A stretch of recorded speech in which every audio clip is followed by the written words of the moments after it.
الله أكبر الله أكبر الله أكبر الله أكبر. Brothers and sisters, ladies and gentlemen, I welcome you here, one and all. I am sure that by now our speaker for tonight needs no introduction. We have asked you to come here tonight to listen to his lecture on what the Bible says about Muhammad.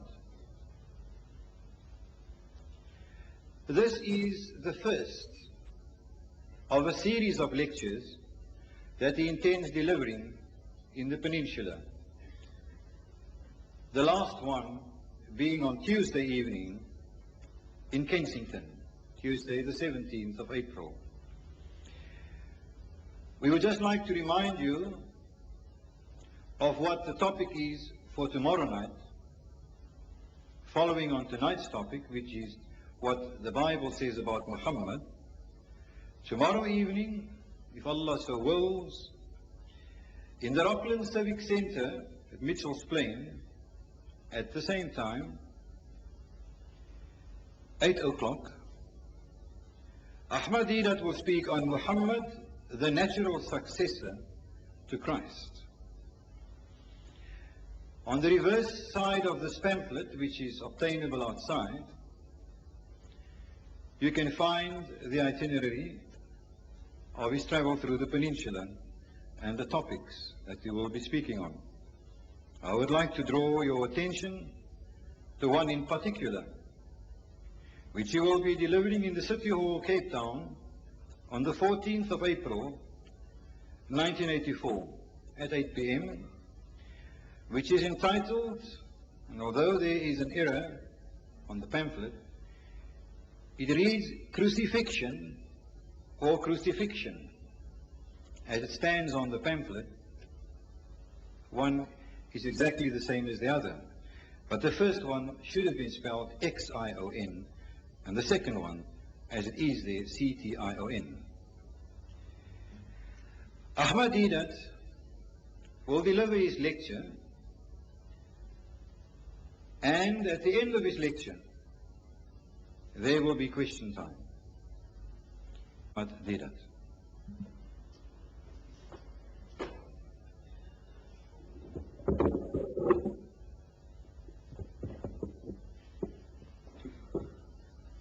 الحمد لله وحده والصلاة والسلام على من لا نبي بعده اللهم يا مفتح الأبواب ويا مسبب الأسباب ويا دليل الحائرين توكلت عليك يا رب العالمين وأفوض أمري إلى الله إن الله بصير بالعباد أعوذ بالله من الشيطان الرجيم بسم الله الرحمن الرحيم قل أرأيتم إن كان من عند الله وكفرتم به وشهد شاهد من بني إسرائيل على مثله فآمن واستكبرتم إن الله لا يهدي القوم الظالمين صدق الله العظيم.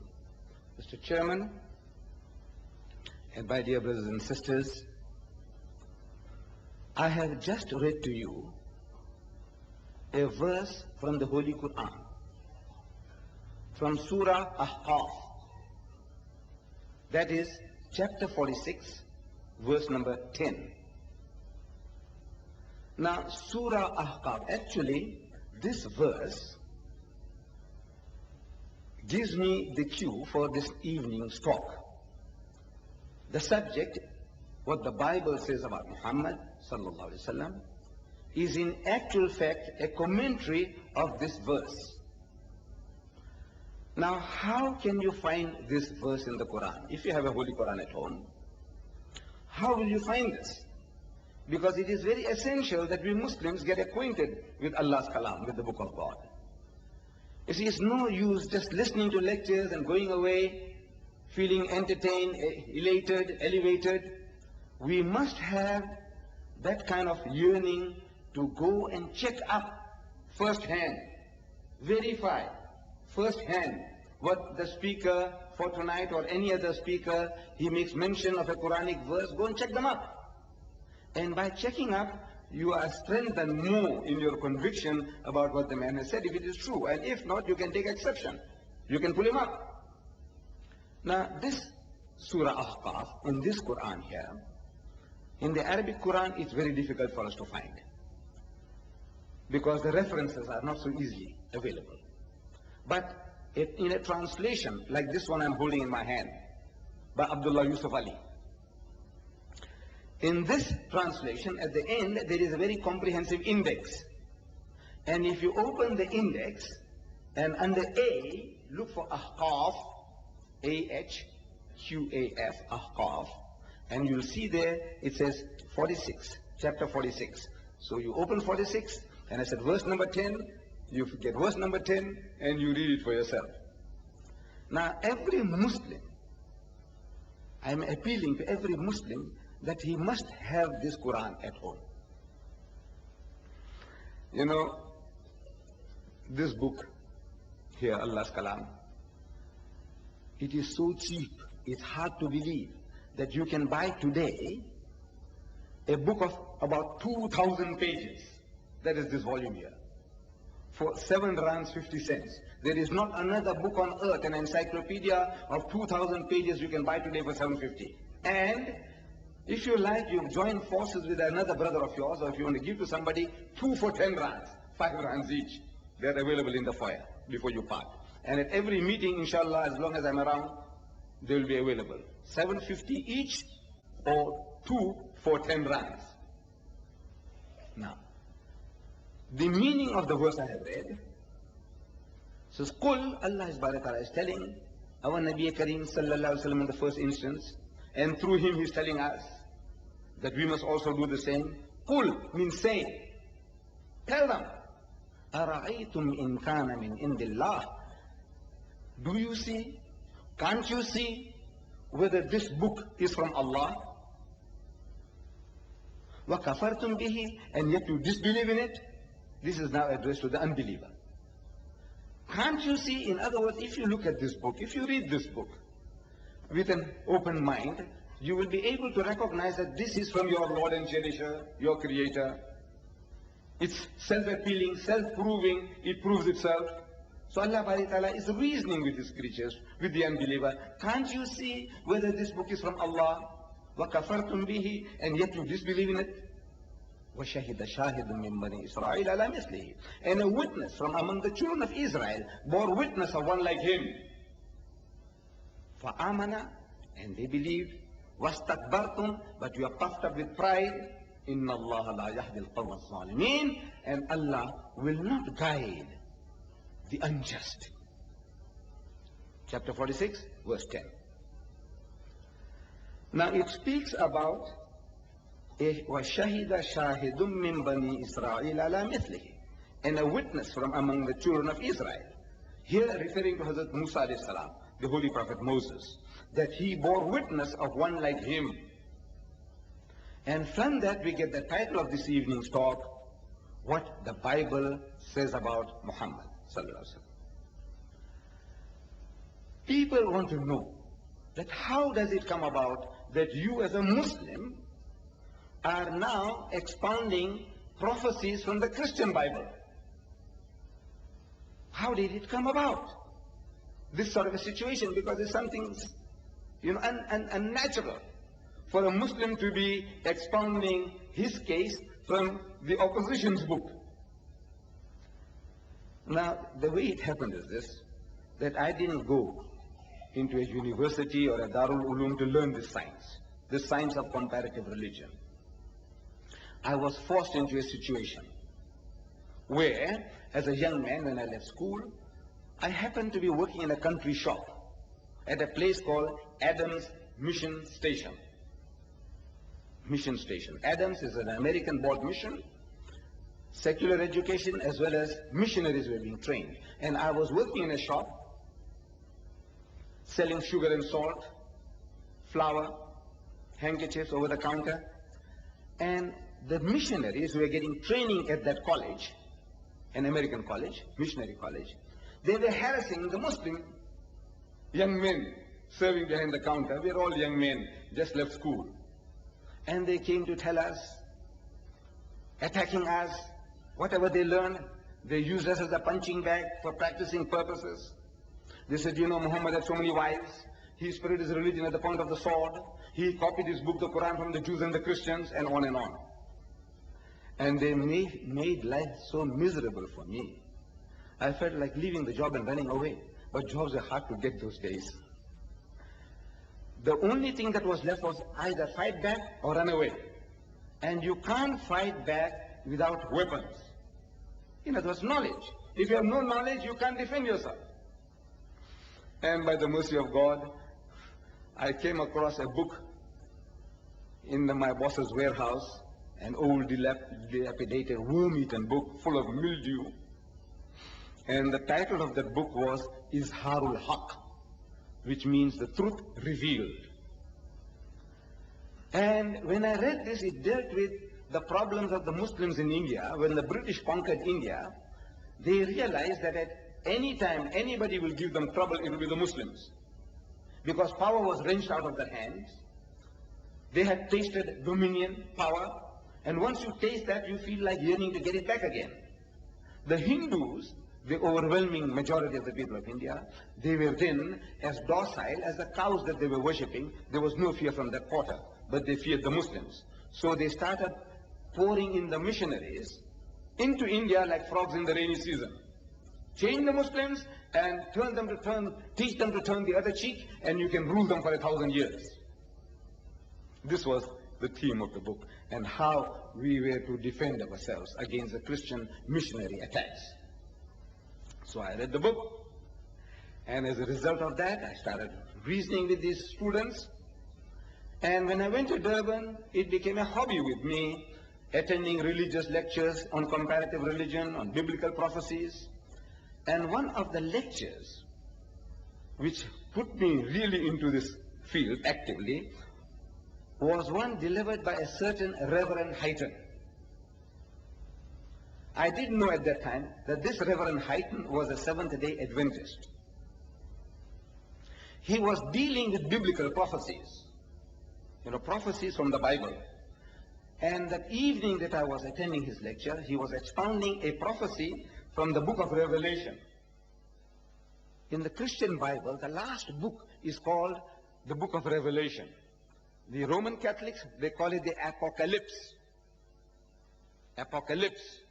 You know, there's some TV program, video program going on in America. Apocalypse now means Qiyamah, doomsday, now. You know, atom bomb attack. Apocalypse, that is the title of the last book according to the Roman Catholics. And the Protestants, they call it Book of Revelation. In chapter 13, verse 18, there is a prophecy about a beast. Beast means an animal.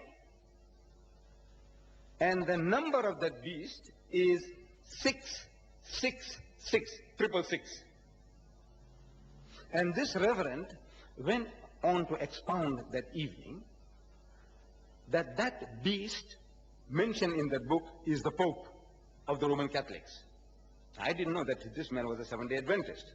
I was just wondering, so how can you talk about, you know, a man respected by millions of people, you know, as a great man? Pope means father, as a father, religious father. And this man was trying to prove that he was the beast mentioned in the book of Revelation. And the way he went and proved his case was, he said, you see, this number, 666, if you take the Latin for the vicar of Christ, vicar means a representative of Jesus Christ. The vicar of Christ in Latin, if you give numerical values to these letters, it comes to 666. So he proved his case to his audience that that beast was the Pope.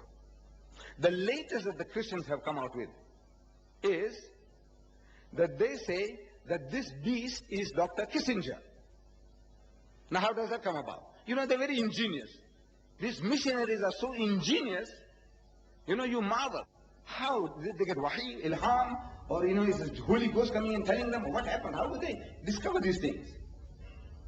So he says, you see now this beast, the number of the beast is 666. So we must now give numerical values to our alphabet. A, B, C, D, E, F, G, H, I, J, K. You give them numerical values. A, 6. B, 12. C, come on. 18. D, 24. Can you see? E, 30, and so on. You grade them by sixes, every letter of the alphabet, and you write down Dr. Kissinger. And you give those numerical values, and you get a grand total is 666. So he says, well, it is Dr. Kissinger, and so on. But now look, it is not for us to enter in this type of controversies. It's not for us. Keep out of it. I'm just trying to show you how ingenious the Christians are in trying to prove their cases. But I heard other lectures, and I read literature on the subject of biblical prophecies. And I was told that this book, the Bible, speaks about Gog and Magog, Soviet Russia, you know, the devilish kingdom. It speaks about Israel coming into being. It speaks about the Pope. I said, it speaks about so many things. Then what does this book say about Muhammad? Now that crept up in my mind, and that question, I kept on starting asking people questions. I said, look, the learned men of Christianity, what does the Bible say about Muhammad? If it speaks about Israel, speaks about Russia, it speaks about the Pope, surely this book must have something to say about Muhammad. A man who made it possible at that time, it's 1,000 million Muslims today, but at that time we were 700 million. I said, a man who made it possible for 700 million people to believe in Jesus and to honor his mother Mary, to defend her against the calumnies of her enemies. Surely this book must have something to say about such a man. So I went on my research, wanting to find out what does this book say about Muhammad. At that time I didn't know this Quranic verse, but I went on a search. And it was about a time when I was to go to the Transvaal. And in the Transvaal, like most of you, my brothers and sisters, you know, most of you are bilingual. You speak English as good as Afrikaans.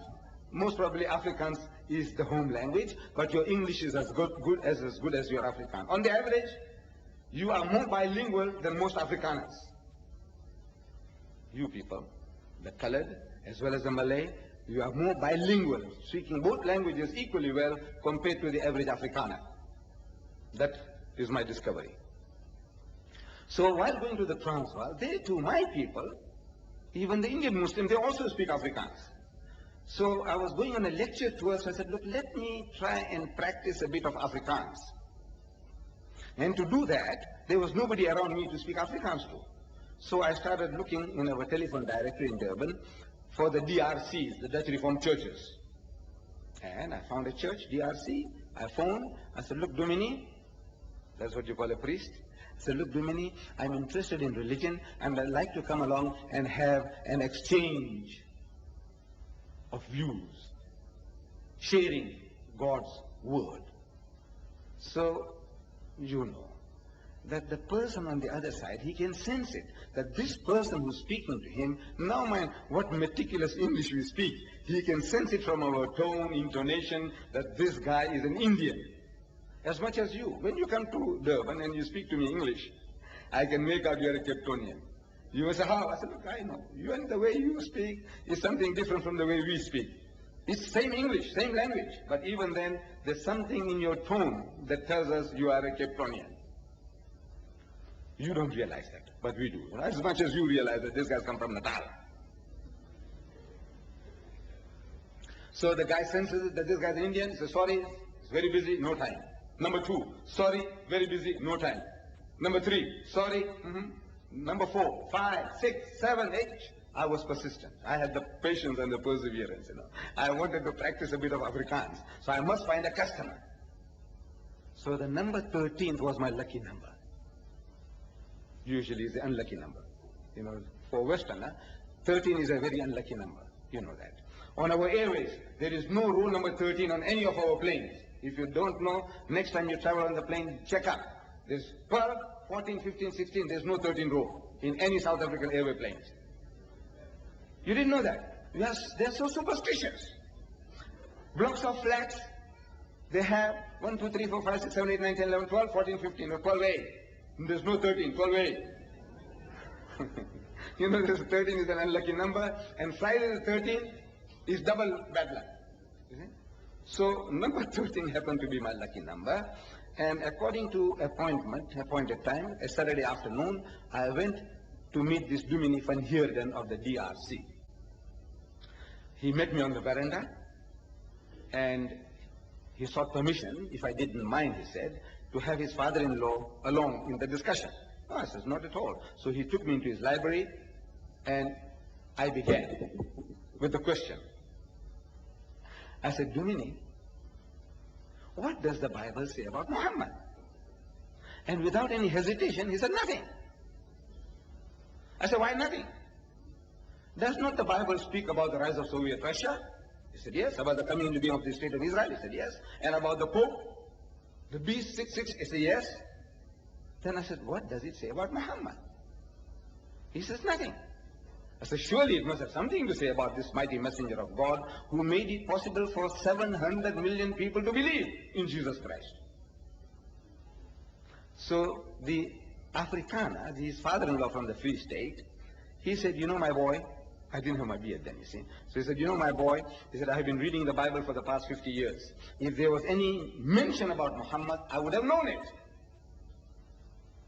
So I said, are there not hundreds of prophecies in the Old Testament regarding the coming of Jesus Christ? So the Dumini said, not hundreds, but thousands. I said, look, I'm not here to dispute a single one of those thousands that you're talking about. But can you show me one place out of the 1,000 prophecies in the Old Testament about the coming of Christ? Show me one place where it says that the name of Christ, Christ is a title, it's not a name. When Hazrat Isa alayhi salam was born, Jesus Christ, when he was born, he was not named Christ.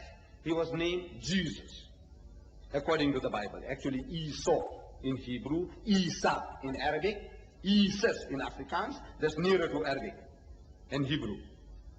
They have Latinized it by adding a J, but we won't go into that.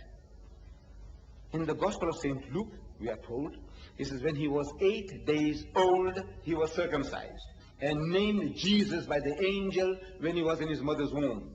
What was he named? Jesus. So the word Christ is a title, it's not a name. He was named Jesus, not Christ. So the prophecies are about the coming of a Messiah, translated Christ. But I said, is there a single place where he is mentioned by name? That the name of this Christ who is going to come, his name will be Jesus. That his mother's name will be Mary. His supposed father will be Joseph the carpenter. That will be born in the reign of Herod the king, in Bethlehem, and so on. Is there any such details? He says, no. Then he says, how do you know that those 1,000 prophecies refer to Jesus? He says, you see, you have to reason. You have to deduce. You have to infer. I said, what you're actually doing is you're adding 2 plus 2. Adding 2 and 2 together to get your answer. He said, yes. You are reasoning. He said, yes. So I said, look, why shouldn't we do the very same thing about Muhammad?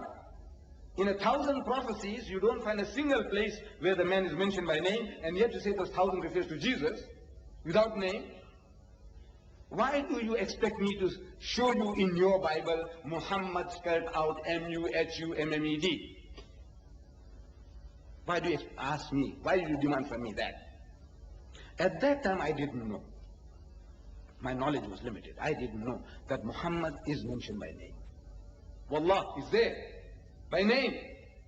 But it is in the original. You see, in the Song of Solomon, in the Bible, in Hebrew, chapter 5 verse 16. Chapter 5 verse 16. In Hebrew, that is supposed to be the original language of the Old Testament. This is what it reads. Sehikko mamittakim vi kullu Muhammadin zahdudi vi zahra'i bainat Jerusalem. Muhammadim, im is a plural of respect in Hebrew. You take that out as Muhammad. Muhammadim is there in Hebrew. But they translated it into English as altogether lovely. That my beloved is altogether lovely. Now when you say altogether lovely, you can't imagine that is Muhammad.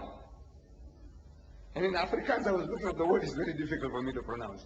But I tell you, it's so funny, you know, the translation of that altogether lovely, that most of you can't even pronounce that Afrikaans. It's so high above your heads. You can never guess, in 1,000 years you keep on reading, uttering that phrase, you'll never know it's talking about Muhammad. But in the original, the word is Muhammadim, but I didn't know it then. So I said, you see, if we are reasoning about Christ, why shouldn't we reason about Muhammad? So I said, no, that is quite fair. So I said, please open Deuteronomy chapter 18, verse 18. Now in the booklet that is given to you, when you go home, look up this verse and master this verse. Because look, the days of the professionals are over. I'm telling you, it's not the professional's job. You say, why don't the Sheikh propagate Islam? Why don't the Imams propagate Islam? Why doesn't Ahmad Didat do this? No. Each and every Muslim must get involved according to your capacity. And I can't imagine that people who are responding in such great numbers to these lectures, that you're not coming here to be entertained. You want to get some knowledge that you can use. And we are giving it to you in black and white. What I'm talking to you now, it is in that book. You go home, look it up, write it on a piece of card, put it in your pocket, and memorize the verse.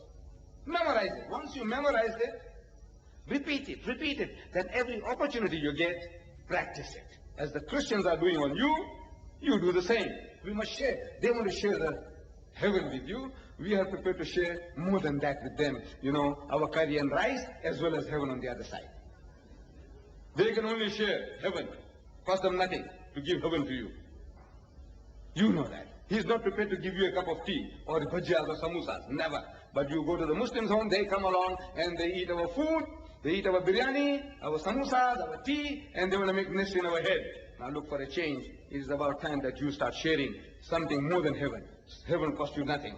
But at least share something more than that. Your kusistas, you know, and your tea. So I'm asking the Duvernay, I said, please open Deuteronomy 18:18.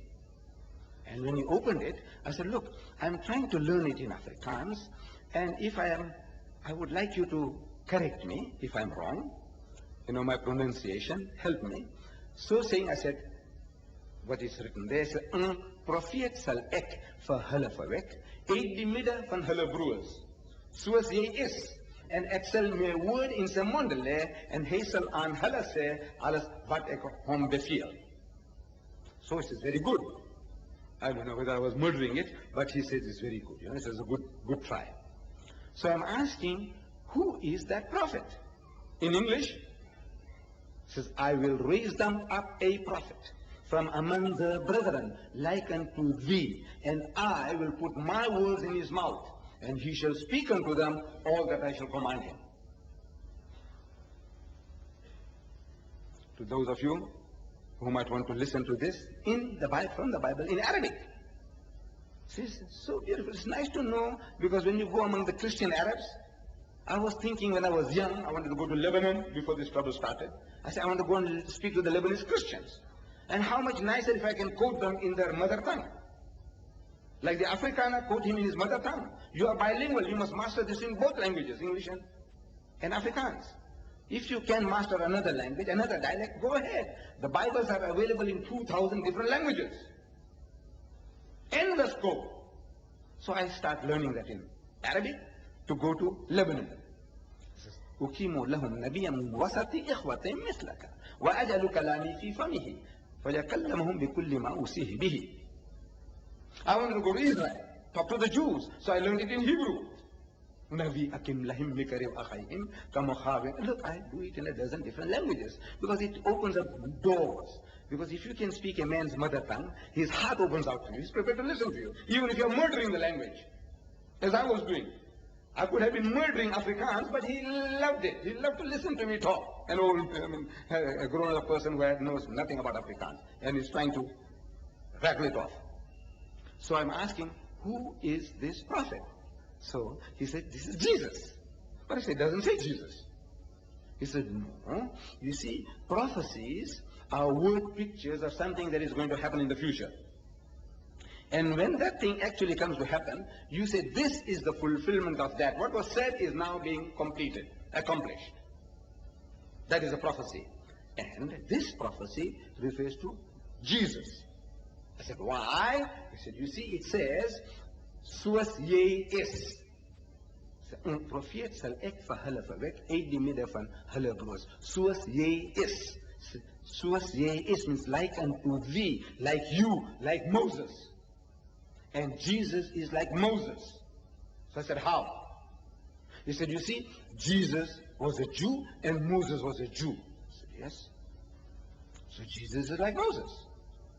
He said, you see, Jesus was a prophet and Moses was a prophet. I said, yes. So he said, Jesus is like Moses. I said, anything else? He said, no, this is what he can think of for the moment.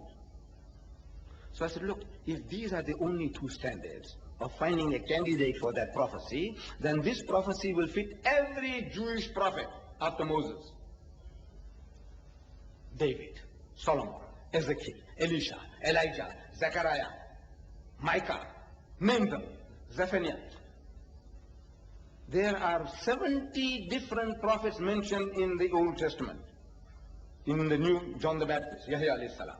So I said, why should not this prophecy, fit any one of those other prophets, and why to Jesus? Because they were all Jews and they were all prophets. So why make fish of one and follow the other? Why Jesus and why not any one of the others? There was no answer. So I said, you see, Dumini, I think that Jesus is not like Moses. For 3 reasons. Number 1, I said, according to you, now mark my words, I said, according to you, Jesus is a God. He said, yes. He's very happy because they believe that Jesus Christ is God incarnate, God Almighty coming down to earth as a man. He said, according to you, Jesus is God. But I said, Moses is not God. He said, yes. I said, therefore, Jesus is not like Moses. Number 2, I said, according to you, Jesus died for the sins of the world. He said, yes. But I said, Moses didn't die for anybody's sins. He said, yes. I said, therefore, Jesus is not like Moses. Number 3, I said, according to you, Jesus went to hell for 3 days. Imagine, they sent the God first to hell to go and retrieve people. 3 days he was in hell after his crucifixion. His soul went into hell, Jahannam. I said, according to you, look, we don't say that. We can't say that. That the prophet of God, we believe that all sinless and an innocent man, Allah put him into Jahannam. What for? He said, I said, according to you, Jesus went to hell for 3 days. He said, yes. But I said, Moses didn't have to go there. He said, yes. I said, therefore, Jesus is not like Moses. And I could see, beads of perspiration. It was a cold day. Beads of perspiration. And I felt, look, we all have our idiosyncrasies. Every nation has certain characteristics. All of us. The Indian Muslim, he behaves in a certain way. The Malay Muslim, he behaves in a certain way. We all have our characteristics. The Afrikaner has got his characteristic. You see, when you corner him, he says, where's my gun? No, because he was used to that. You see, look, the gun. So anytime you corner the man, he's looking for his gun. The Britisher, the Englishman. I think our video man is a Britisher. With apologies. You see, the Britisher, when you corner him, you know what he says? Let's have a round table conference. Look, these are, we all have some funny idiosyncrasies, characteristics. We have, all of us. So I said, now before that happens, the man starts looking for his gun. Though he's a Dumini. I said, now, shh. I said, you see, Dumini, look, these what we are talking about are hypothetical things. These are not solid facts, hard facts. That little child, your child playing on the veranda, that child will not be able to understand what we are talking about the divinity of Christ, about his redeeming blood, about him descending into Hades, hell. The child can't understand what you're talking about. Let us talk about something basic, solid, simple facts that even a little child can understand. So he was very happy. I said, so in that case, I said, number 1, Moses had a father and a mother. The Holy Prophet Muhammad sallallahu alaihi wasallam also had a father and a mother. But Jesus had only a mother. He had no human father. He was born miraculously. And the Bible says, in the Gospel of St. Matthew, chapter 1, verse 18, it says, before they came together, who Joseph and Mary, as husband and wife, she was found with child by the Holy Ghost. In Afrikaans, the voor dat hulle saamgekom het, is sy swanger bevind uit die Heilige Gees. I said, is that right? He said, yes. I said, daarom is Jesus nie soos Moses nie, maar Muhammad is soos Moses. I was practicing Afrikaans. I said, therefore, Jesus is not like Moses, but Muhammad is like Moses. Number 2, I said, Moses and Muhammad were both born in the normal course of things, a man and a woman coming together. But Jesus was created by a special miracle. As is, you know, in the Gospel of St. Luke, chapter 1, verse 35, it says, when the good news was given to Mary about the birth of the Holy Son, she says, how shall this thing be when I know not a man? Means physically, sexually, I have no experience of a man. How can I have a son? So, the answer that the angel gives her is that the Holy Ghost shall come upon thee, and the power of the Most High will overshadow thee. I said, is that right? We will deal with this in detail under the subject Christ in Islam. But for the moment, this is the point. The point is that he was born miraculously. The Holy Quran also confirms in Surah Al Imran, chapter 3, verse 47, when the good news is given, she says, قَالَتْ رَبِّ أَنَّا يَكُونُ لِي وَلَدٌ وَلَمْ يَمْسَسْنِي بَشَرٌ. She said, oh my Lord, how shall I have a son when no man has touched me? So the angel is made to say in reply, قَالَ كَذَلِكِ اللَّهُ يَخْلُقُ مَا يَشَاءُ. So even so, Allah creates what He wills. إِذَا قَضَى أَمْرًا فَإِنَّمَا يَقُولُ لَهُ كُن فَيَكُونُ. So whenever He decrees a matter, He merely says to it, be, and it is. I says, we believe that He was born miraculously. You believe that He was born miraculously. Is that true? He said, yes. I said, therefore, Jesus is not like Moses, but Muhammad is like Moses. Number 3, Moses and Muhammad, peace and blessings of God be upon all his prophets. Moses and Muhammad, they both married and they begat children. But Jesus remained a bachelor all his life. Is it true? Of course, the Mormons say Jesus had 2 wives. Mary Magdalene and Martha were his wives. We won't go into that. The bulk of Christendom say Jesus was a bachelor all his life. Is that true?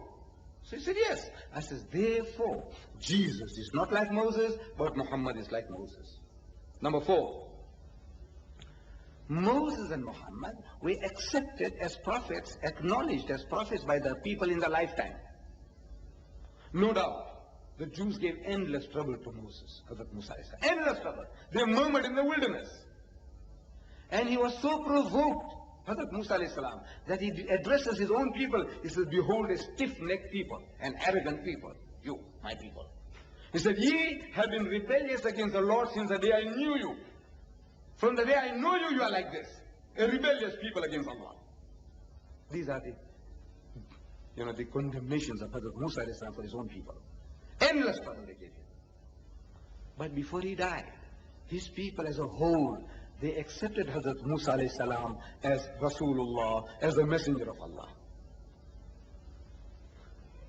Our Nabi Kareem sallallahu alaihi wasallam, the Holy Prophet Muhammad also. His people also gave him endless trouble, you know. The Muslims had to make 2 hijrahs to Abyssinia. The early Muslims, 2 hijrahs to Abyssinia. Our Nabi Kareem sallallahu alaihi wasallam and everybody else, the believers, had to make a hijrah, migration to Medina. Even in Medina, they gave him no peace. Badr, Uhud, Khandaq. They gave him no peace. But before he died, his people as a whole, they accepted the Holy Prophet Muhammad sallallahu alaihi wasallam as Rasulullah, as the messenger of Allah. History, this is history. Moses was accepted by his people. as a man of truth, as a man of God, a prophet. The Arabs also accepted the Holy Prophet Muhammad as a man of God, as a true prophet of God, as a whole. But the Bible tells us about Jesus in the Gospel of St. John, chapter 1, verse 11. It says, "He came unto his own, but his own received him not." In Afrikaans, hy het sy eendom gekom, en sy eer mense het hom nie aangeneem nie. He came unto his own, but his own received him not. I said, "Is that true?" He said, "Yes." I said, "Daarom is Jesus nie soos Moses nie, maar Muhammad is soos Moses." I was practicing Afrikaans. Number 5. I said, Moses and Muhammad, they were prophets as well as kings. A prophet is a man who receives divine inspiration to guide his people, but he might not have the power of backing it up to implement the laws that he receives. For example, like Yunus alayhi salam, he delivered his message. He couldn't implement it. Lut alayhi salam, you know, his people went for abominations. Allah destroyed the people. But Yunus alayhi salam couldn't do anything. Lut alayhi salam, Yunus alayhi salam, Nuh alayhi salam. All these were prophets of God. They delivered the messages, but they couldn't implement the laws, the Sharia. They couldn't implement it. Yahya alayhi salam, no power to implement. So they were only prophets. Whatever they received, they delivered the message. But Musa alayhi salam was something more than that. He was a prophet as well as a king. Not with the title of a king, but a king, by that I mean one who has the power of life and death over his people. Whether you call him a president, call him a dictator, call him an emperor, call him what you like. If a man has the power of life and death, a simple word, we say he's a king. So Moses was such a man. He received divine inspiration. He delivered the message. And anybody broke the law, the adulterer and the adulteress are stoned down to death. And they would be stoned to death. They were told not to do any work on the Sabbath day, Yom Saturday. No work. Not even picking up firewood. So a man was found picking up firewood. So they brought him along and they stoned him to death for picking up firewood. That was the law. So he had the power of not only delivering the message but implementing the law. Our Holy Prophet Muhammad same. He was not only a messenger of God, but he had the power of life and death over his people. But Jesus Christ, when he came,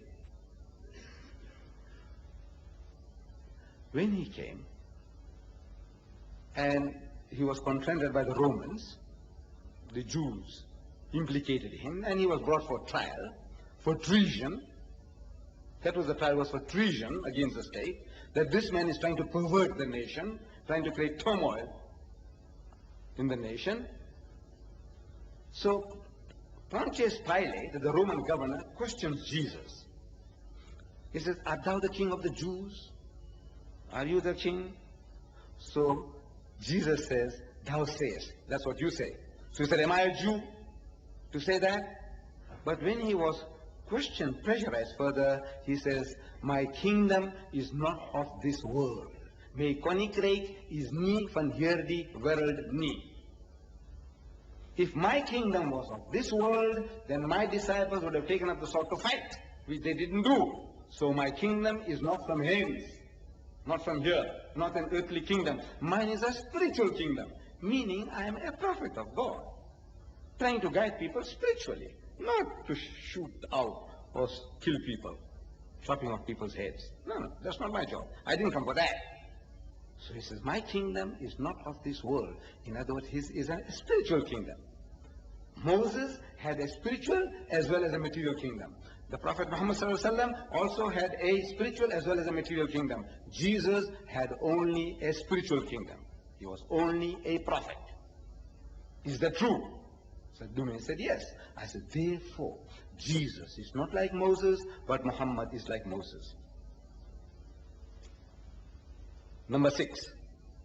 Moses and Muhammad,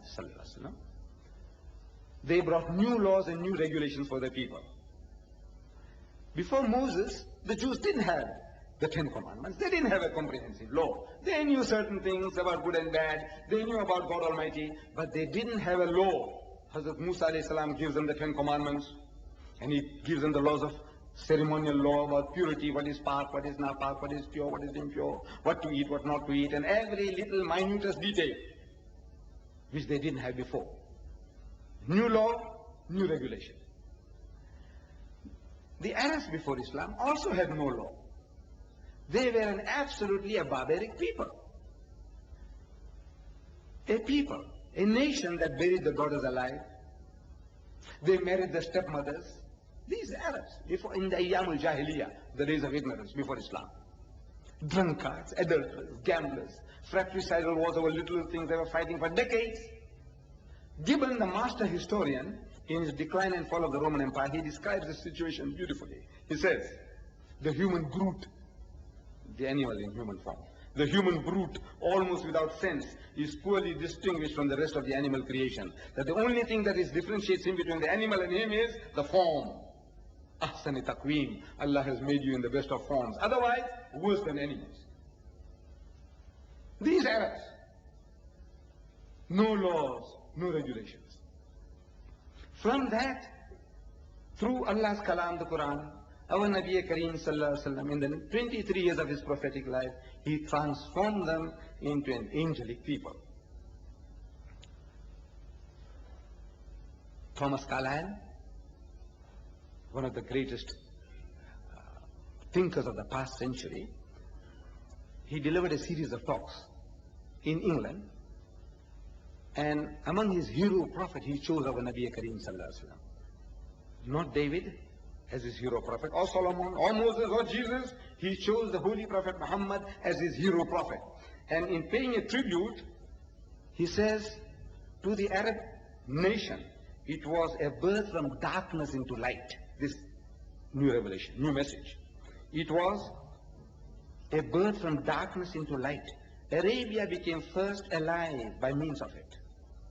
A poor shepherd people, roaming unnoticed in its deserts since the creation of the world. These were the Arabs. Nobody would give them a second look. The human rubbish. That's what they were. Alexander the Great passed them by. The Persians passed them by. The Romans passed them by. Nobody was interested in this human rubbish. What are you doing with that? They didn't know oil was going to come out there. They didn't know. They just passed them by. So see, the unnoticed becomes world notable. The small has grown world great. Within 1 century afterwards, Arabia was at Granada, that's in Spain, on one hand, and at Delhi on the other. Glancing in valor and splendor and the light of genius, Arabia shines over a great section of the world. This belief is great, life-giving. The history of a nation becomes fruitful, soul-elevating, great, so soon as it believes. Is it not as if a spark had fallen, one spark on a world of what seemed black, unnoticeable sand? But lo, the sand proves explosive powder, blazes heaven high from Delhi to Granada. This is what the message did, overnight. In decades, what the Roman Empire took 1,000 years to build, within decades, they built an empire greater than that of Alexander the Great, greater than that of Rome. What did it? Is this new, revitalizing message. The message of Islam did the job, changed, transformed the nation. New laws, new regulations. Moses brings new laws, new regulations. The Holy Prophet Muhammad brings new laws, new regulations. Jesus Christ, when he was confronted by the Jews, they were thinking that this man is bringing a new religion. So Jesus assures them, according to the Gospel of St. Matthew, chapter 5, verse 17, 18, and 19, he says, think not that I am come to destroy the law of the prophets. I am come not to destroy, but to fulfill. He says, Muni denk dat ek gekom het om die wet of die profete te ontbind nie. Ek het nie gekom om te ontbind nie, maar te vervul, but to fulfill. I said, is that true? That's what he told the people, that he had brought no new laws, no new regulations. He has come to fulfill the law. He said, whosoever therefore shall break one of these least commandments, or shall teach men so, shall be called the least in the kingdom of heaven. But whosoever shall teach and do, shall be called great in the kingdom of heaven. He has come assuring the Jews with no new laws, no new regulations. He's only come to confirm, fulfill the previous revelation. Is that true? So he said, yes. I said, therefore, Jesus is not like Moses, but Muhammad is like Moses. Number 7. I said, Moses and Muhammad, they both died natural deaths. But according to you, I said, Jesus was violently killed on the cross. According to you, is that true? He said, yes. I said, daarom is Jesus niet zoals Moses nie, maar Muhammad is zoals Moses. Therefore, Jesus is not like Moses, but Muhammad is like Moses. Number 8. I said, Moses and Muhammad, they both lie buried on earth. But Jesus is resting in heaven. Is it true? Oh, very happy to say yes. And every time he says yes, he's agreeing with you, is an extra nail. Nail him down. Nail him down. It's a privilege Allah has given you. It is you who choose the role of being a punching bag for them. It is you who chose the role of becoming a doormat for them. This is not the role that Allah has in store for you. He says, لِيُزْهِرَهُ عَلَى الدِّينِ كُلِّهِ. He's given you a deen that is the master to overcome and supersede them all. Kulli. Every deen, whether it be Hinduism, Buddhism, Judaism, Christianism, communism, every ism, Islam is destined to master them all. This is his promise. But you want to be a punching bag for them, that's your choice. Allah didn't want you to be that. A doormat. Doormat for people to rub their shoes on. That's your role. You have chosen that. This is not your destiny. So, I said, Moses and Muhammad, they both are buried on earth. But Jesus resting in heaven. Is it true? I said, yes. I said, therefore, Jesus is not like Moses, but Muhammad is like Moses. And I could see again. I said, no, we have to soften things up. You see? Before he looks for the gun. So I said, Bimini, what I have been proving to you is simply one phrase. Suat ye is, like unto thee, like you, like Moses. I gave you 8 different reasons to show that Jesus is not like Moses, but Muhammad is like Moses. But it was all to prove that one phrase, Suat ye is, like unto thee, like you, like Moses. That's all. But I said the prophecy, the verse, is more than just that one phrase. It says, I will raise them up a prophet from among the brethren, like unto thee. From among the brethren, not from among themselves, but from among the brethren. So I said, who are the brethren of the Jews? I says, Father Abraham, he had 2 wives, Sarah and Hagar. He says Sarah and Hajra. He had 2 wives. From Bibi Hajra, he had the first son. He, in his old age, he was old. And he was praying, he wanted to do Allah's work and said, look, when I die, I don't know what's going to happen to the message that I'm delivering to people. So, Ya Bari Ta'ala, grant me a son, a noble son, a pious son, that he may carry on the good works. And Allah heard his prayer. Allah heard his prayer. And a son was born, whose name was Ismail. In Hebrew, Ishmael. Ishmael in Hebrew, Shamia in Samia in Arabic, and Shamia in Hebrew means the same. It means to hear. He says, Sami Allahu liman hamida. We may get up from the ruku. Sami Allahu liman hamida in our salat. He says, Allah listens to the one that praises him. To hear. Sami Allah, Samia. So, Ishmael, El in Hebrew means God. Ilah means God. In Arabic and Hebrew, Ilah both means God. El means God. So Ishmael means God heard. What? The prayer of Abraham.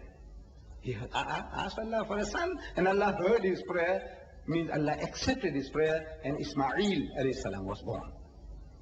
And for 13 years, he was the only son and seed of Abraham. 13 years. Before Hazrat Ishaq alayhi salam was born.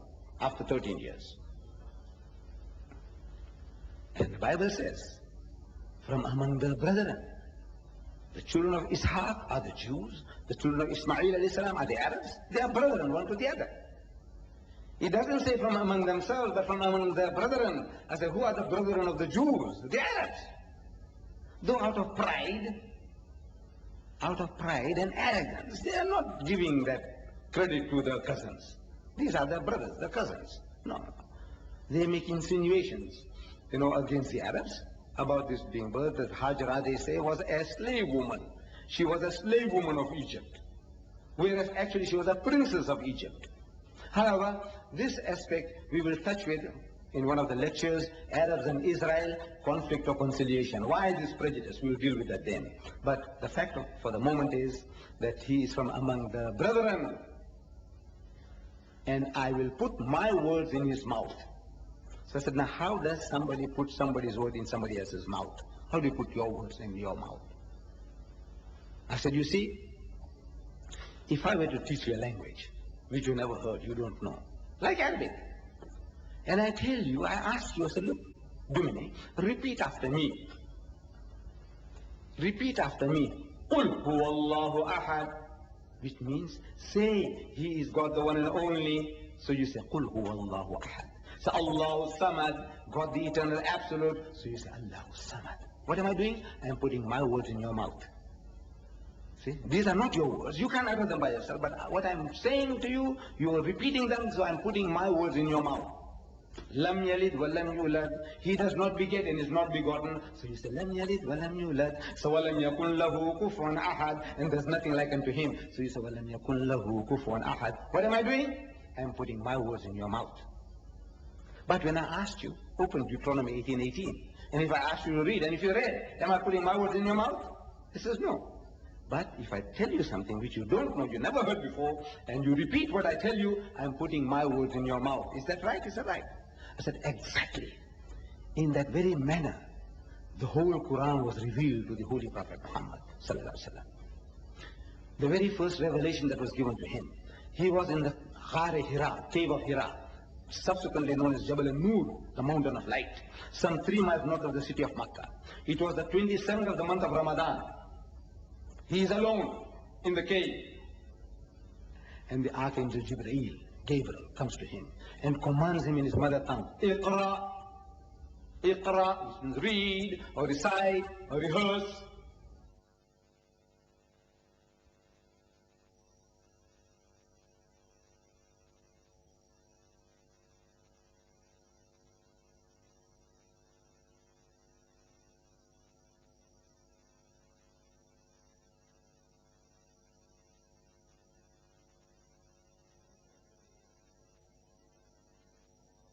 And our Nabi Kareem sallallahu alaihi wasallam, being an ummi, unlettered, he's terrified.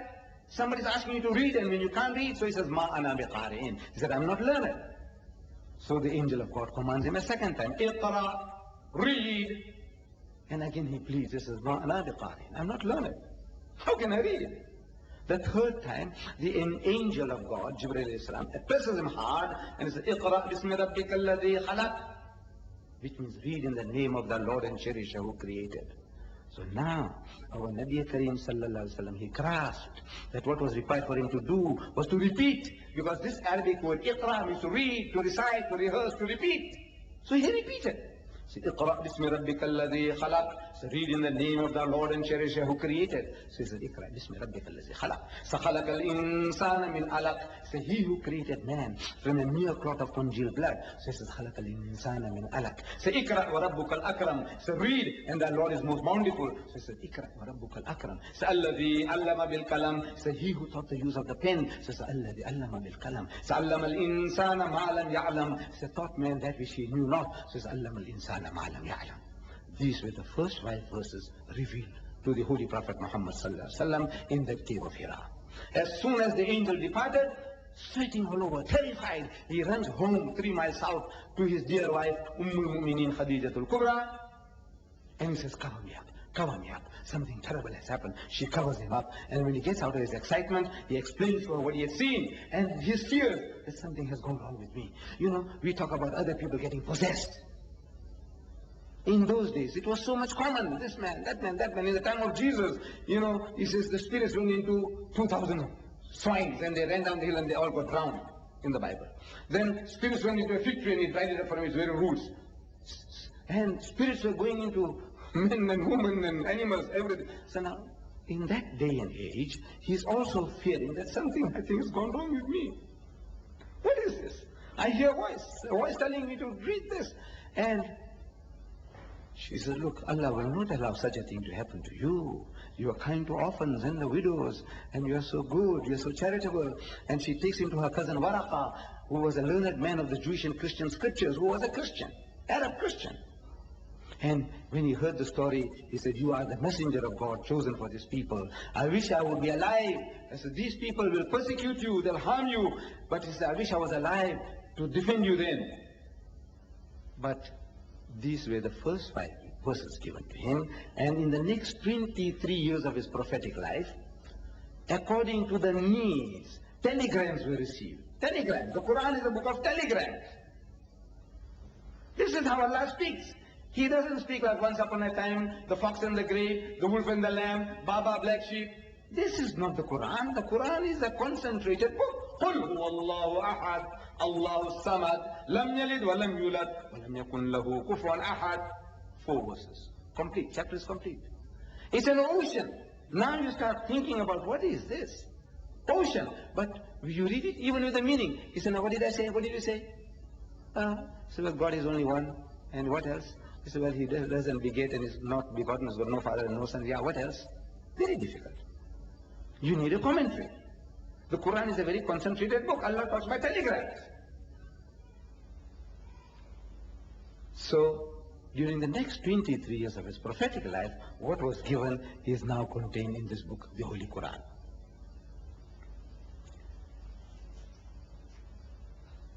And it says,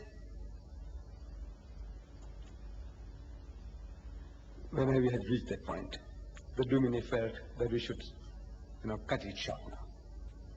So he says, what you are telling me sounds very good.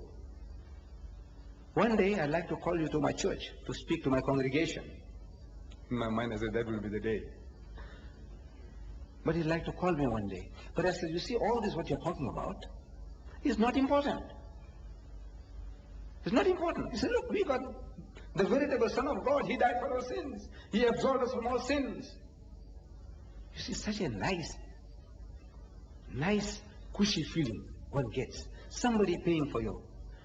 You can speed away 200 kilometers an hour. And when you get caught, Mr. Salih Muhammad is there to pay your fine. How nice, huh? Would you care to slow down? Salih is there with this half a dozen supermarkets, to pay your fines for you. How nice. You have a headache and I take the pill and you get healed. How nice. You have a rotten appendix, operate mine because mine is healthy. Huh? Look, this is something that the man loves it. Anybody, we are all cowards by nature. Man is a coward by nature. In the garden, you read the Bible, it tells you that when Hazrat Adam alayhi salam and Ma Hawa, when they committed that mistake, and when God confronts them, he says, Adam, why are you behaving like this, plucking leaves and putting on yourself? What's wrong with you? He said, no. It's the woman that thou gavest to me. She made me to eat. Look, the coward. He's blaming the poor woman. And he's blaming Allah. He said, the woman thou gavest to me. If you didn't give me that woman, I wouldn't be in trouble. Look, the cowardliness of man. This portraying that we are all like that. And you woman? He said, no, it's the serpent that beguiled me. Blaming the poor snake. This is man. This is man. We are all like that. So somebody else died for your sin. What a pleasant feeling you get. You don't have to exert it. You don't have to sweat. You don't have to pray 5 times a day. You don't have to fast for 1 whole month. You don't have to straitjacket your lives. You don't have to do that. You just have to believe that Christ died for your sins and salvation is yours. So he's got that. What is all this? Why you waste time? It's not important. Important thing is Christ died for his sins. So I says, Domine, God Almighty, he knew this mentality of yours. What you're talking now, this was well known to him. So in verse 19, he warns. I was reading 18:18. We were expounding 18:18. But as verse 19, it says, and it shall come to pass, means it's going to happen. Allah knew. He said, look, it will come to pass, this thing is going to happen, that whosoever will not hearken unto my words, which he, that prophet, shall speak in my name, I will require it of him. I'll fix him up. In the Roman Catholic Bible, it says, I will take vengeance from him, take revenge. God is threatening revenge. I say, you know those 1,000 prophecies you're talking about Christ? There's not one which is followed by such a threat. God Almighty himself is threatening and says, I'm going to take revenge. If you will not listen to that prophet who will speak in my name, and it's going to come to pass, it's going to happen, that there will be guys like that. He said, I'll fix them up. God Almighty is threatening revenge. And he doesn't frighten you? We get terrified. Some gangster telling us, hey, you're coming home tonight to put matches to your house. We can't sleep all night. We want police protection. No? Allah, when he threatens, God Almighty says, I am going to take revenge. And you say it's not important. And I said, in whose name is Muhammad speaking? Whose name? Whose name is he speaking? He says, it shall come to pass that whosoever will not hearken unto my words, which he shall speak in my name. His words, Allah's words, in my name, in Allah's name. I say, in whose name is Muhammad speaking? Look at the book. And this Yusuf Ali's translation has got a very beautiful arrangement. The end verses, end surahs. When you start from the very last, Surah Nas, chapter 114.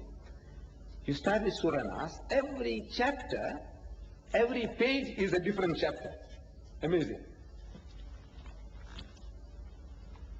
Bismillahir Rahmanir Rahim. In the name of God, most gracious, most merciful. Next page. Bismillahir Rahmanir Rahim. In the name of God, most gracious, most merciful. Bismillahir Rahmanir Rahim. In the name of God, most. Every page is every chapter, different page. Every page. Bismillahir Rahmanir Rahim. In the name of God, most gracious, most merciful. Bismillahir Rahmanir Rahim. In the name of God, most gracious, most merciful. In whose name is he speaking? In the name of God, most gracious, most merciful.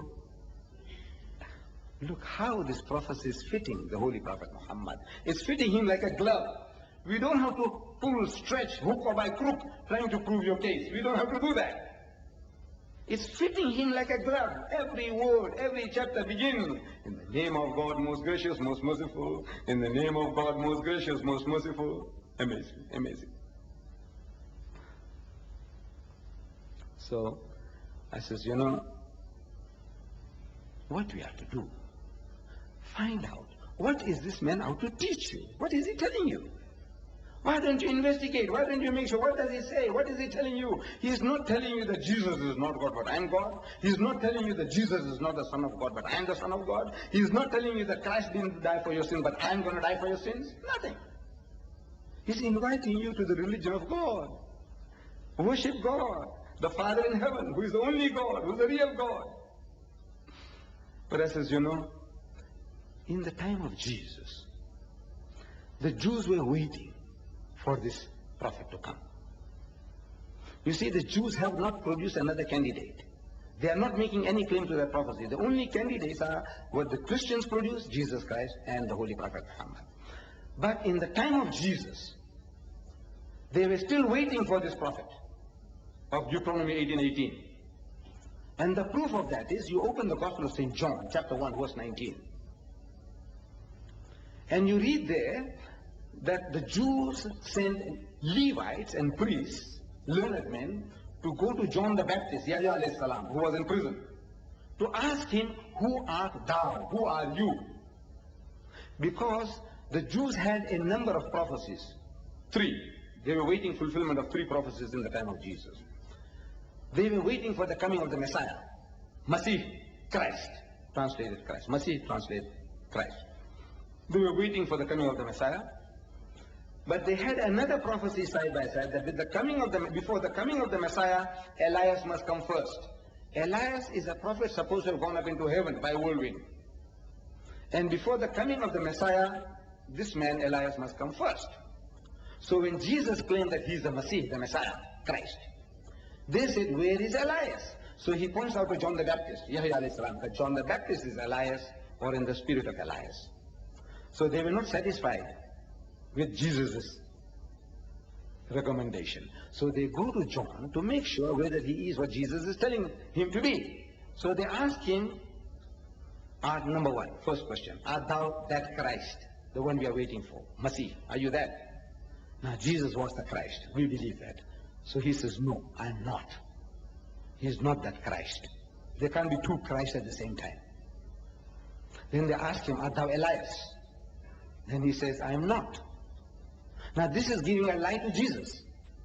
Jesus says that John is Elias, and John says, I am not. Now, who is speaking the truth? Both are mighty messengers of God. According to Jesus, John the Baptist was the greatest of the Israelite prophets. Jesus said, among those born of women, there is not another greater than John the Baptist, Yahya alayhi salam. The greatest man among the Jews, the greatest prophet among the Jews is Yahya alayhi salam, John the Baptist. And this greatest man, according to Jesus, says, I am not what Jesus is saying. So, one of them is not speaking the truth. Can we take sides? No. How can we say that Jesus was speaking a lie? How can we say that Hazrat Yahya alayhi salam was speaking a lie? I said, look, this is the problem for the Christians. Please don't enter into that. It's not our business. Let them solve that problem between Jesus and John. Who is speaking the truth? We don't want to know. But what we are looking for is, they ask him, art thou Elias? And he says, I'm not. Then they ask him a third question, art thou that prophet? And he says, no. Amazing. Three things they ask him. Art thou the Christ? He says, no. Art thou Elias? He says, no. Art thou that prophet? He says, no. Then they remonstrate with him. He said, why then baptize us thou, if thou art not the Christ, neither Elias, nor that prophet? There are three questions, three negative answers, and three remonstrances, remonstrating with him. Why then are you doing this? But you know, the learned man of Christendom, he can't see three questions. He can't see three answers, he only sees two. You take any school child of standard 2 and you tell him to read that, he can see three. He'll tell you, look daddy, three questions are asked, three answers are given, and three times they're saying, why are you doing this if you are not this, not that, not that? But the learned man can't see, his program not to see. You show it to him. You must show it to him. Say, look, simple. Man, it's like a baby class. You know, you're teaching these children kindergarten, Baba Black Sheep. It is easy as that. Art thou that prophet? And any Bible which has what is called a cross-reference, a concordance on the side, any Bible which has that, you'll find the word at the point, that prophet, you'll find a number. And you look at the number on the side, it'll tell you it refers to Deuteronomy 18:18. And we know that that prophet of Deuteronomy 18:18 is not Jesus but Muhammad. We are not denying Jesus. We believe that he was one of the mightiest messengers of God. We believe in his miraculous birth. We believe that he was the Messiah. We believe that he gave life to the dead by God's permission, and he healed those born blind and the lepers by God's permission. And we are not going to dispute the 1,000 prophecies they're talking about the coming of Christ. We are not disputing a single one of them. What we say is that this prophecy of Deuteronomy 18:18 does not refer to Jesus, but it refers to Muhammad. That is all. Now, you have to master this. And Jesus Christ gave them a test, which would like them to apply.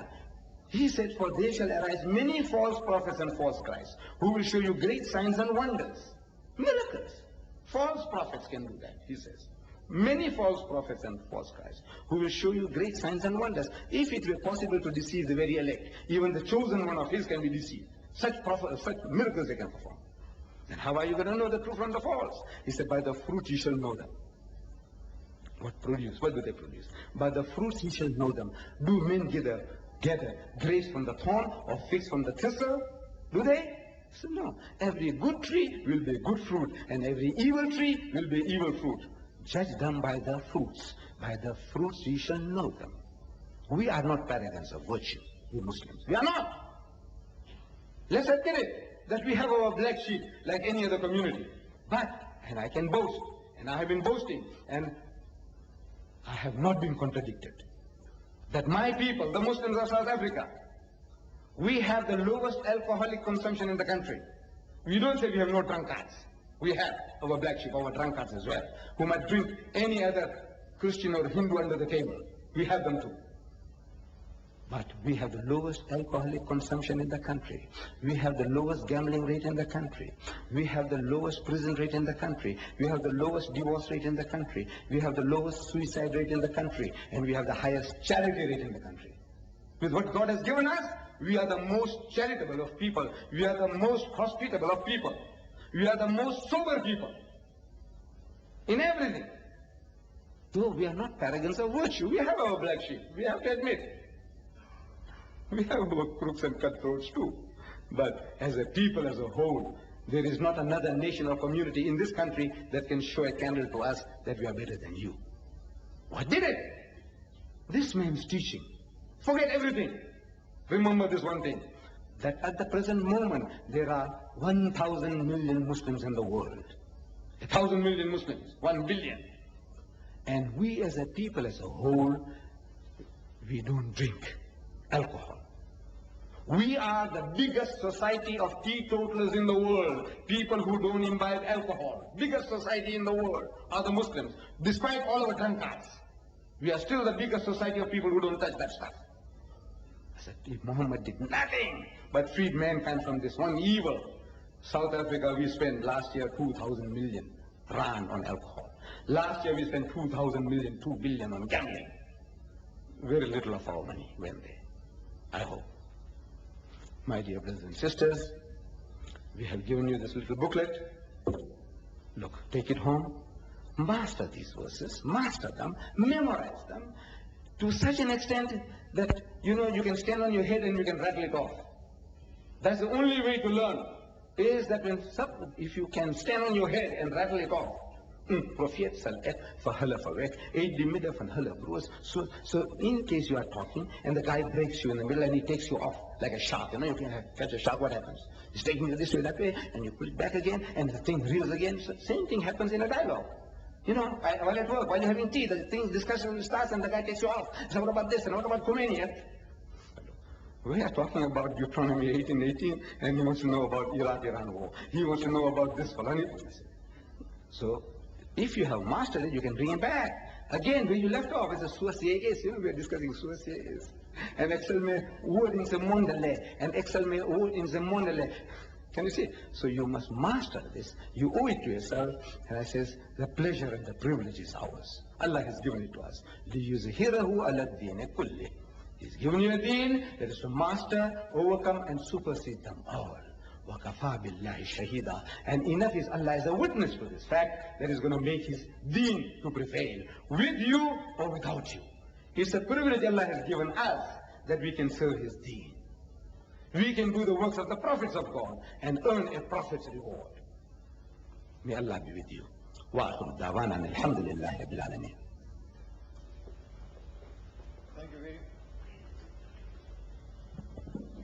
Thank you very much, Brother Ahmad Deedat.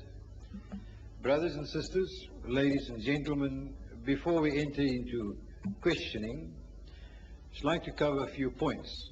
Number one, I did mention at the outset that this is the first of a series of lectures. We invite you to attend all those lectures. The first one, after tonight, will be tomorrow night at 8 o'clock in the Rockland Civic Center, Mitchell's Plain, where, as mentioned earlier, the topic will be Muhammad, the natural successor to Christ. For the rest, you can read it behind the pamphlet. We are making a video recording of whatever has been said and whatever will be said tonight. We make bold to say that there's no copyright to it. If you want to come to the other lectures and you wish to bring with a tape recorder, you are free to do so. If you wish to come and make a video and you can get permission from the authorities at the halls, you're free to do that also. Also feel free to bring your friends, whoever they may be. Feel free to bring them along to come and listen to the lectures. When it comes to question time, as I look at the people now, there are very few of you that I do know. I don't know how you have received the talk. I don't for 1 minute believe that you are going to accept or just agree with whatever Ahmad Deedat has said. You are free then for clarification, or even if you wish to differ with him, please put a question and he will answer All I ask then is that first of all, you wait your turn, number one. Number two, ask one question at a time. And if you have got more than one question, go to the back of the queue if there's going to be a queue. Number three, I would like one thing, that if a person puts a question and you feel in your mind that he is being sarcastic, that he is being silly, or that he is being stupid, please keep your feelings to yourself. Every man is entitled to ask his question. Please do not shout any man down. And when an answer is given from Mr. Didat, I trust you will give him the same respect. Give him a time to answer, and please do not shout him down with another question or with a statement. We now invite anybody to come up to the microphone in the passage here and to put any question that he or she may want to ask. It is over to you.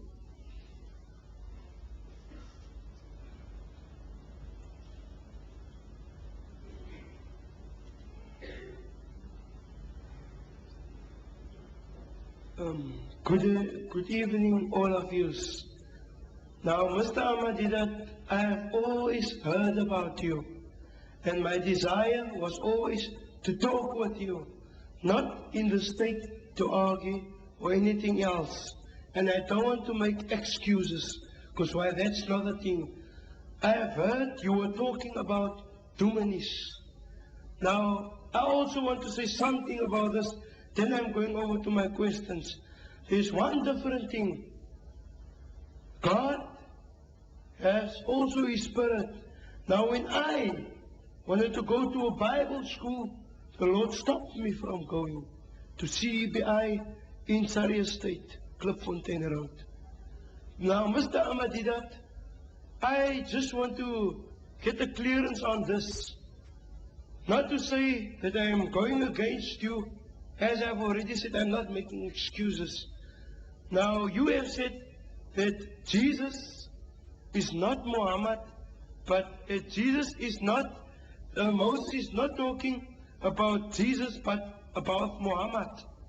Now, I believe that Mr. Didat has also gone to Bible schools, etc., as you have said with your own mouth, of selling the sugar, etc., to the other missionaries, and how they teased you. I like that so, because why, it made me laugh, not for a joke, because it's the earnestness for your faith. Now, in Moses 18:18, as you have said, it's true, which you have said about that. I agree. But then there's points to go on. I have first taken Matthew 14:16, John 14:16, where Jesus has also said and has talked about someone to come. And I also believe that you say that this is the same, it's Muhammad. Right?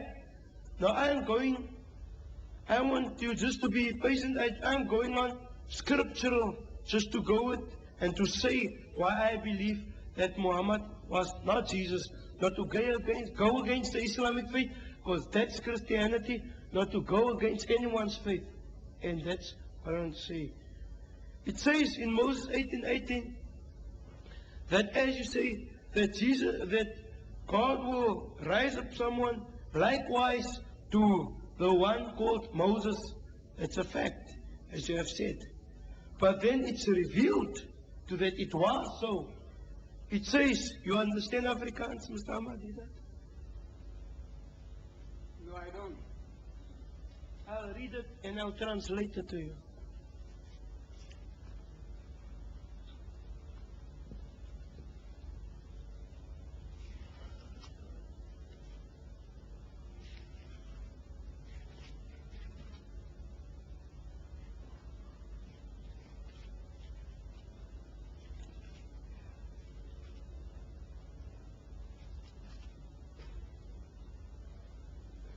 In Luke 7, dit lees in Afrikaans.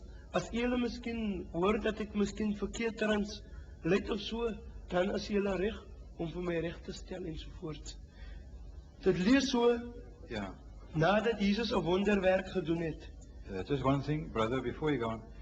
We would like you to put your question. You know, we would like to be patient with you and not to feel that you're cut down. If you could put the question, then I can get you an answer. Right. Okay. En vrees het almal aangegryp. Dit was agter Jesus 'n wonderwerk gedoen het. Die Jesus wat ek van praat nou. Terwyl hulle God verheerlik en sê, 'n groot profeet het onder ons opgestaan en God het sy volk besoek. Dit was nou die Israelitiese volk wat God daarvan praat. Nou daaromtrent is it so that not Jesus said also that he is the great prophet, but the people that was even Jewish people, but it was from another city called Nain. They said that a great prophet has risen amongst us. Brother, could I ask you to put your question, because you have quoted Luke 7, where you said that the people have said that God has raised up, that Jesus is a great prophet, and that he's probably the prophet referred to in 1818. Could you put your question, then we'll get an answer. Okay.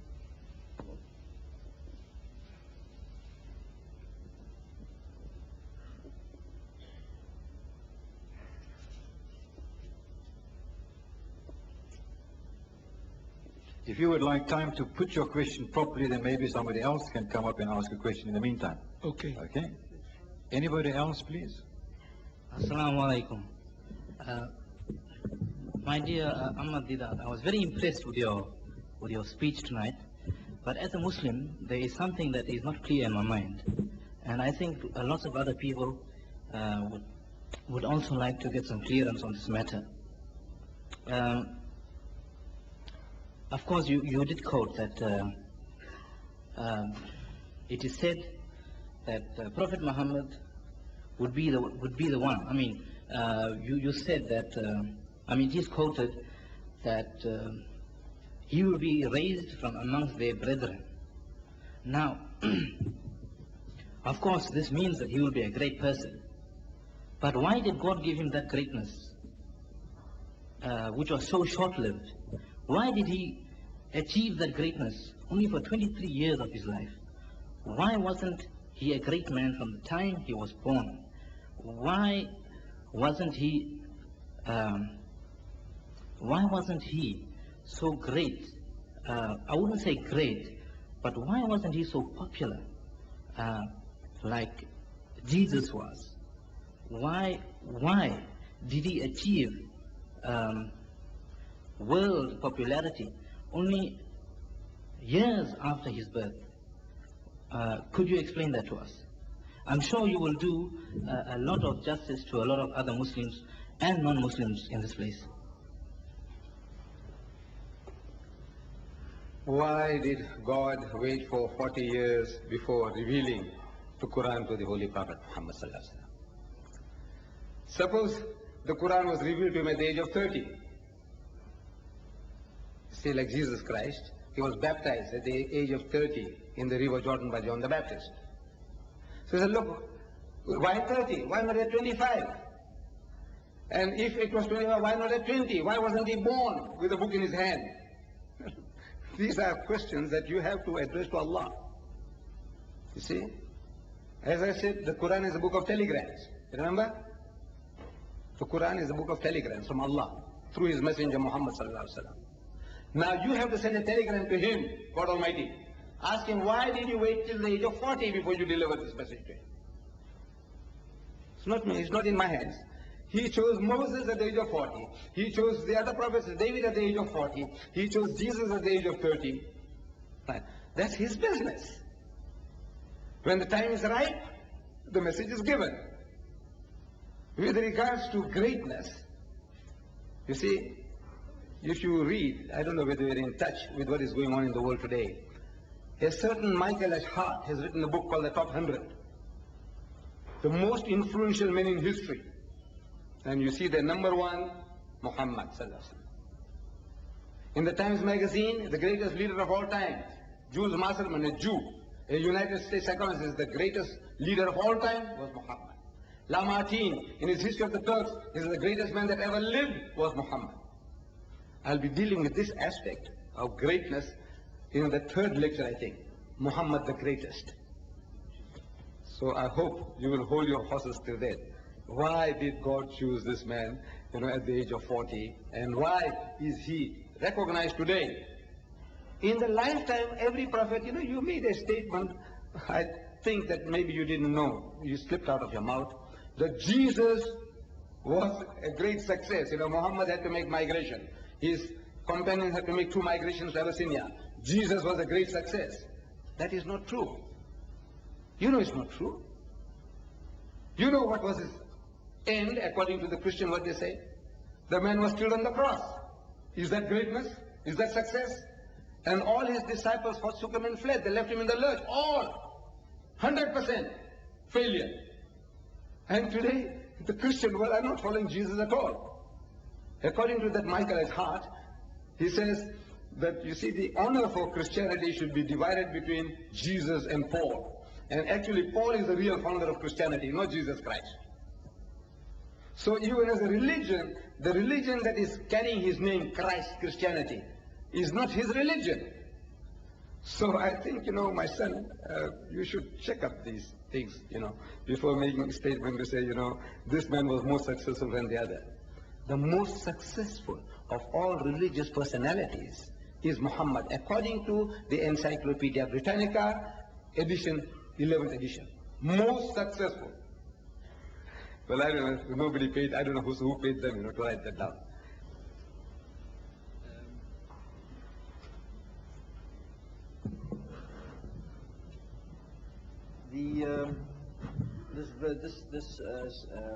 Note here, Jesus is not like Moses, but Muhammad is like Moses. Moses, I do believe, performed miracles. Jesus performed an abundance of miracles, but I have no knowledge of Muhammad performing miracles. Yes. Could Mr. Dida just elaborate on that? Yeah, I'd like to say that Jesus is like Moses because they both perform miracles. The question is, if it's was not very clear to part of the audience, that Moses performed miracles, Jesus performed miracles, but he has no knowledge whether the Holy Prophet Muhammad performed miracles. Now, in the book of traditions, more than 300 miracles are ascribed to the Holy Prophet Muhammad sallallahu alaihi wasallam. But the Muslim does not make an issue of it, because those miracles of the prophets gone by are things in books. They are a matter of history. So saying that, look, my prophet did this and your prophet did that, but here, again and again, Allah, but are you listening, brother? I see that you see your head is down there. I don't know whether you're listening to me. If you look at me, then I can address you. Look at me. If you look at me, your head is right down. No, you're looking at the video camera and you are ashamed. Look, you see now, I'm talking to you. Why don't you come a little forward then, if the light is hurting you? I said the Quran again and again. Yes. You see, again and again, the Holy Prophet Muhammad sallallahu alaihi wasallam, he referred to the Quran, a living miracle. You see, the miracles of Moses, crossing the Red Sea, right, striking the rock and rivers gushing forth. Miracles of Jesus turning water into wine, killing those 2,000 pigs, drying up the fig tree from the very roots. Right. Now these are things in books. You see, you say, look man, I don't know whether it happened or it didn't happen. It might sound like a fairy tale to most people. So he said, look, talk about this. It is a living miracle. And I'm going to prove this to you. In a lecture in the series, Al-Quran, a visual miracle. In other words, that you today in the 20th century, you can verify that this book is the miracle left behind, a living miracle of Muhammad left with you. You need a little patience for that. But if you look up the books of traditions, there are more than 300 miracles attributed to the Holy Prophet Muhammad sallallahu alaihi wasallam. But the Muslim does not go out of his way to prove the bona fide of his prophets by those miracles. He said, here, a living miracle. You can see for yourself and verify yourself. So I look forward to seeing you there. Al-Quran, a visual miracle, the living miracle of Muhammad. Thank you. Thank you. That is at Athlone Civic Center in Athlone. To answer the brother's question, to be sure, he's got to say that the Quran is the miracle which everybody can see and touch even up to today. Is there any other question from the audience? Please come forward.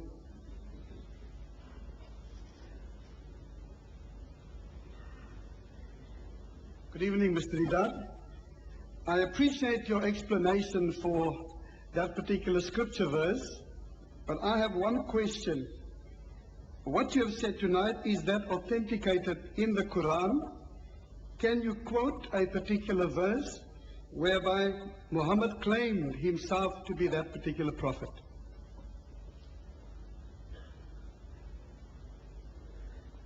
You see, the Quran is not the words of Muhammad. This is it. The Quran is the word of God. And God Almighty is testifying. This is not Muhammad's storybook. What he can say is this, make this claim, that claim. So, Qul, tell them. See, I read at the very beginning. Tell them, أَرَأَيْتُمْ إِنْ كَانَ مِنْ عِنْدِ اللَّهِ. Can't you see? Are you blind? Like Jesus told the Jews. He says, you know, the sheep and the goats, they hear their master's voice. How is it that you can't hear your master's voice? You know, you as a human being, you should have more brains than the sheep and the goats. If they can recognize their master's voice, Jesus assumes, and God Almighty also assumes, that you as an intelligent creature of His, you will be able to recognize this as the word of God. And in that word of God, He says, وَشَهِدَ شَاهِدٌ مِّن بَنِي إِسْرَائِيلَ عَلَى مِثْلِهِ. And a witness from among the children of Israel bore witness of one like him. And word for word, we find fulfillment. That Moses, through the mouth of Moses, God Almighty speaks. He says, like unto thee, like you, mislaka. Mislaka in Arabic. Mislahi.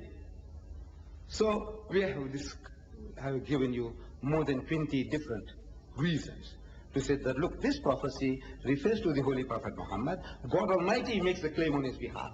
He said, this is the verification. You read that in that booklet. If you have that, the very first verse that's written on the top. Introduction. The very first verse on the first page. You'll find that quotation from the Quran. You didn't get that book of ours?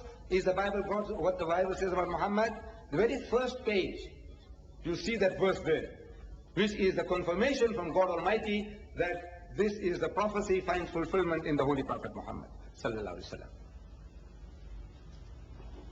Do you see whether this message be from Allah, God Almighty, and yet you reject it? It is, and a witness from among the children of Israel, or witness of one like him. Do you see whether this message be from Allah, God Almighty?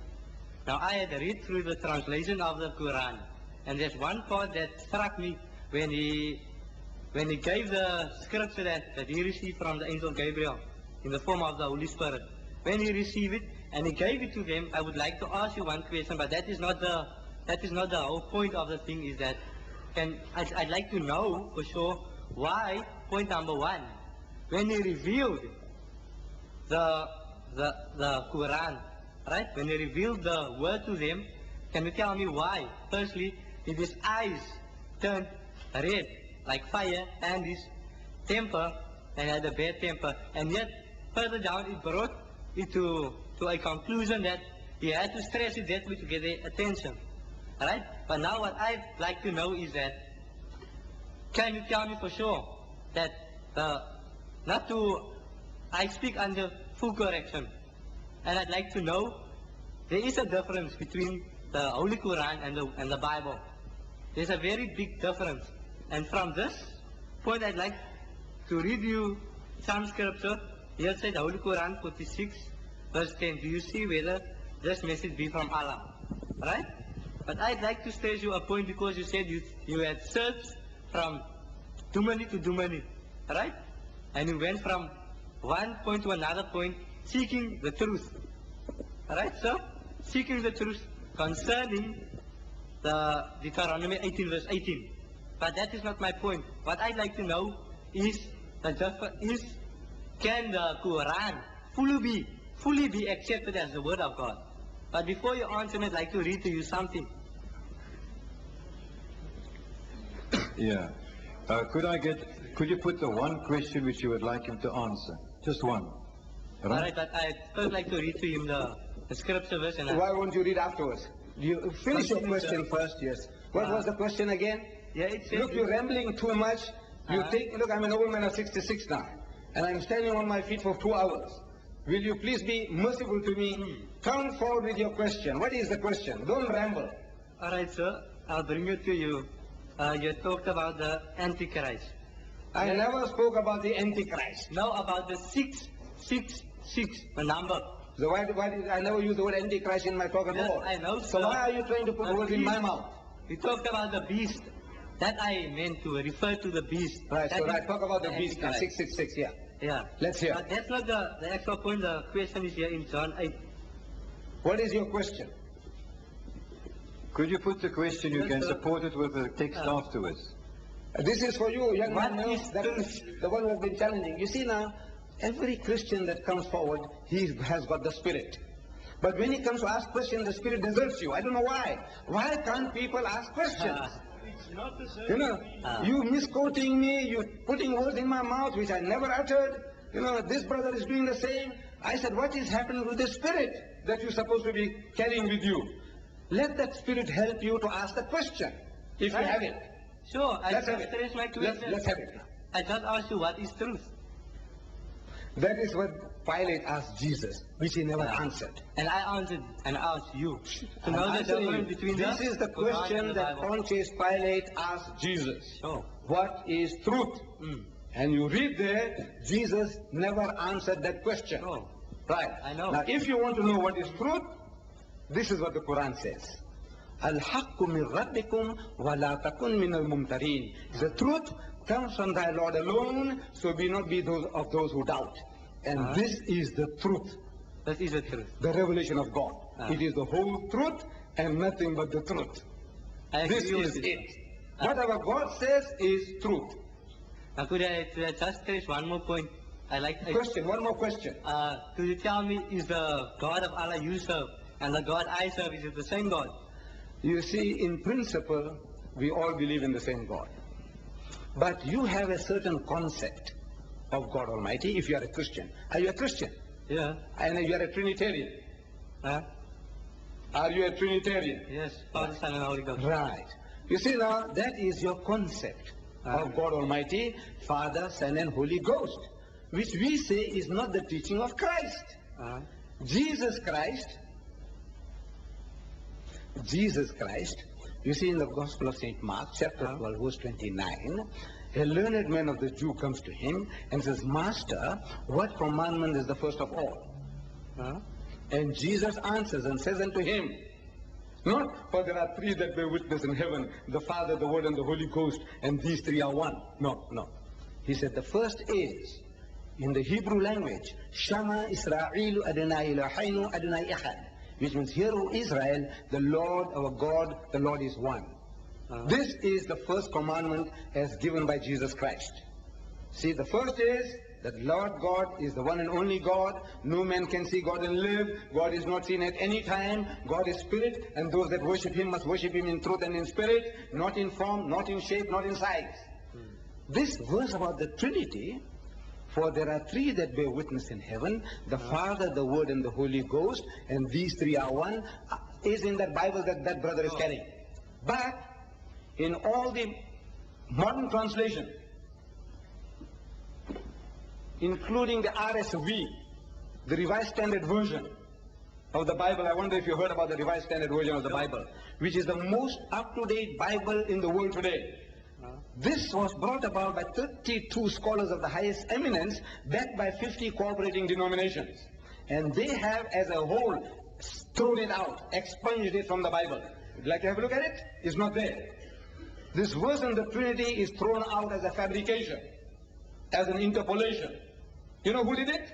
Not Jews, not Hindus, not Muslims, but Christian scholars of the highest eminence. So now you are creating a religion of a fabrication. This verse on the Trinity is a fabrication. Jesus Christ didn't teach you that the Father, Son and Holy Ghost are co-equal and co-eternal. This is the teaching of your church. No, sir. Where does Jesus say, I and my Father, we are both equal? Does he say any such things? Does he say that he is God? Nowhere. There is not a single unequivocal statement in the whole encyclopedia called the Bible. Not a single, I hope you understand my English. Sure. Unequivocal means simple, straightforward, to say, I am God, or he says, worship me. If you can find such a statement, and you have a whole week while I'm around, you just bring that over at any of my meetings from your Bible, where Jesus says, I'm God, or where it says, worship me, and in front of all the people, I will be prepared to accept him as God, and I will be prepared to worship him. I Right? agree But with I'm giving you an opportunity after next Tuesday night. In your Bible, any Bible, whether it is the Roman Catholic version, or the King James version, or the Revised version, or the Revised Standard version, or the American Standard, or the Jehovah's Witness version, any Bible that you can name, bring it to me in any meeting, and in front of everybody, I will follow and join your church. How's that? Sure, I would agree with you. Right. So I'm giving you opportunity the next Tuesday night. Sorry, brother. right, Dr. thank Ahmad, you. our time is running out according to the people of the hall, and I saw somebody coming up to the microphone with a striped jersey. Please come forward. This would be the last question, and could you be brief, please? Okay, good evening, everybody. You see that that is the Revised Standard Bible, right? So you see that the Revised Standard Bible has been taken out of the Trinity, right? The Trinity has been taken out of it, right? So what Christians took that question out? Throw that portion of the Bible, of the Trinity. What Christian did it? They were the Trinitarian Christians. People themselves were Trinitarians. In Moederpoort in the Free State, there was a church synod. And in that church synod, they're asking themselves the question, how many of them that preach Trinity in the church, they believe in the Trinity? Those who preach it. And 85% of the people that were there who preached Trinity, they said they didn't believe in the Trinity. This is how good it is. So it has no biblical basis. Your Trinity is not there. Jesus is not God. He never claimed to be God. Nowhere did he say, I'm God. Nowhere did he say, worship me. So this is a creation of the church. See? And your scholars, and if you read here the testimonies about this Bible here, what church do you belong to, my son? Your church might be also one of the members who were responsible for this. What church do you belong to? You. No church. Yes, you. What church? Are you a Roman Catholic? What? What church do you belong to? Why are you ashamed of your church? Why don't you say what church you belong to? It's not the church that matters, sir. Right, listen. Church of England newspaper. Church of England, that's the Anglican. They say the finest version which has been produced in the present century, this Bible, finest version. Times Literary Supplement says, a completely fresh translation by scholars of the highest eminence. Language which is not only dignified but also contemporary. Fullest use of resources of modern scholarship. Life and Work says, the well-loved characteristics of the authorized version combined with the new accuracy of translation. And the Times says the most accurate and close rendering of the original. This one. Most accurate and close rendering of the original. And they found it fit to throw out the Trinity. They found fit to throw out the word begotten in John 3:16, that this was also another interpolation. They saw fit to throw out the ascension, which is also, according to them, an interpolation. Now, if you like, at the end of the meeting, you can have a look at this Bible, and then you can question me at the next meeting if I'm wrong. You see, Sorry? no, I want to state that point that you just said now. Right. You see that the Trinity has been thrown out of that Bible, right? Correct. So I asked you a question, what Christians did that? And you couldn't give me an answer. 50 cooperating denominations of Christendom. Who are they? They were Baptists, they were Anglicans, they were perhaps Roman Catholics. 52 denominations went to do that job. But that is not the answer that I asked. Then the answer is, you didn't tell me what church you belong to. Maybe your church was also involved there. No. Sorry, that was the last question.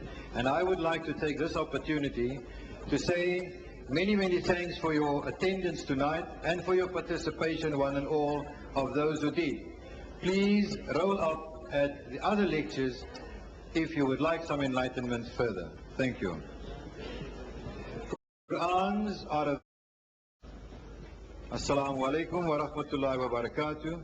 Good night, ladies and gentlemen.